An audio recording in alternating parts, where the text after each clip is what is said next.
saw how much he had changed. When I visit the museum, as someone who's raised a son who served, I'm on the lookout for what that experience can mean. The art takes you in to the lived experience. You'll be surprised, you'll be moved, you'll be inspired. It's a deep experience. It's an experience of the heart and the soul.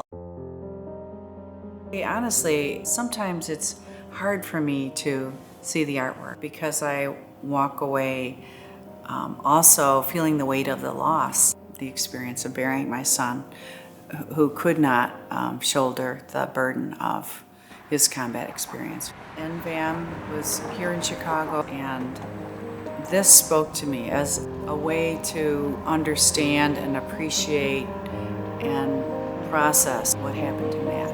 I tried to understand. I want to understand what happened in Matt's life that last year. What was that like?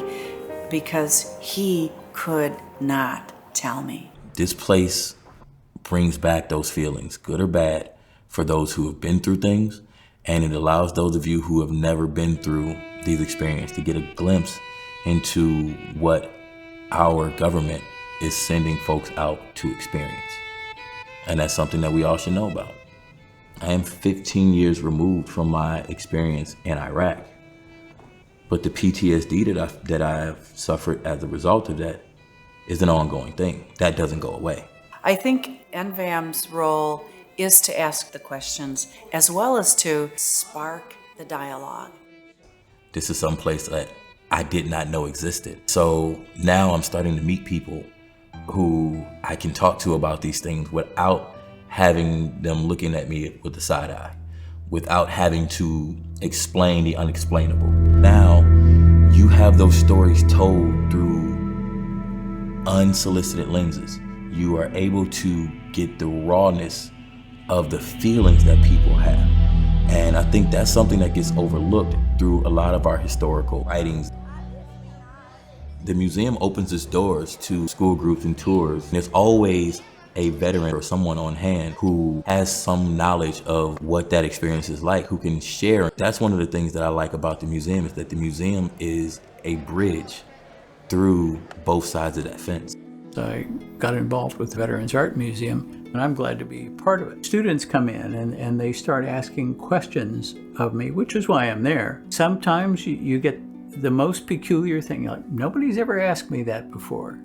Many people have this image in their mind that every veteran is a homeless man living out of a shopping cart on Lower Wacker Drive in Chicago. And that's not true. I'm just a suburban grandpa. And the exhibit called The Things That They Carried are my wartime photographs that I took that they're on display. And when I look at them, I can remember the day. I can probably tell you the heat and the humidity.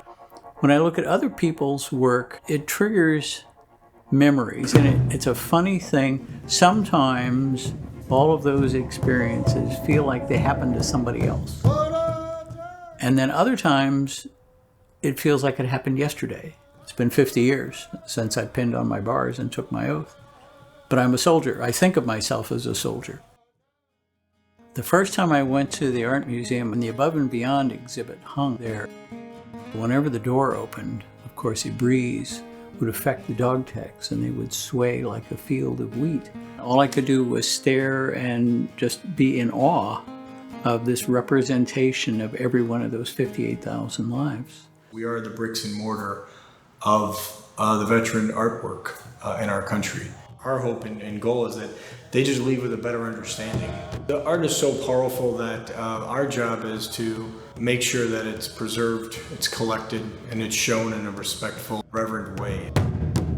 The National Veterans Art Museum is for everyone. Because it shows you perspective. It shows you everything in one fell swoop. It brings back good memories, it brings back not so good memories, but it allows you to feel.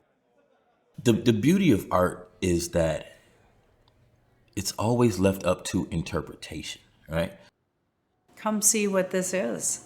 You will come away changed, and changed for the better. The museum is here for you.